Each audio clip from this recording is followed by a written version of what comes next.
नाशिकच्या पंचवटीत jogging track असलेल्या Shrikrishna garden समोर साकारलाय 7 मजली देवीदास हाईट प्रकल्प। मग येताय ना आजच आपला फ्लॅट बुक करायला देवीदास हाईट्स मध्ये।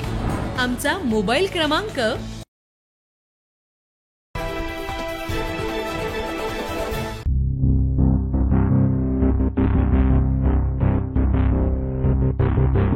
समृद्धी महामार्गावर पुन्हा एकदा भीषण अपघाताची घटना बघायला मिळाली।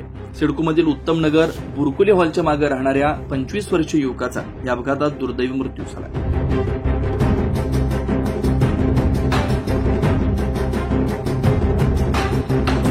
चारचाकी वाहनाचं टायर फुटल्यानंतर वाहन पलटी होऊन थेट डंपरला धडकले आणि भीषण अपघात झाला। ही घटना आहे 16 जुलैच्या रात्रीची। समृद्धी महामार्गावर भिवंडी टोल नाक्याच्या पुढे अपघाताची भीषण घटना घडली।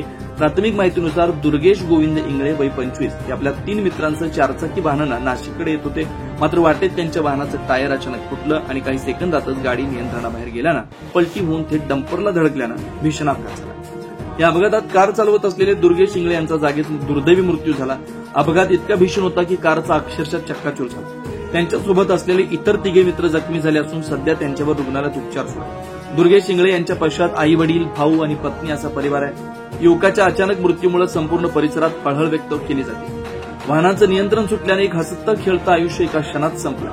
समृद्धी महामार्गावर सुरक्षेच्या दृष्टीने जरी वेगमर्यादा निश्चित करण्यात आली असली तरी वाहनांची गती, वाहनांची स्थिती आणि टायरचा दर्जा याकडे दुर्लक्ष केल्यास हे महामार्ग मृत्यूचे सापळे ठरतात। 9 न्यूज महाराष्ट्रासाठी नितीन चव्हाण।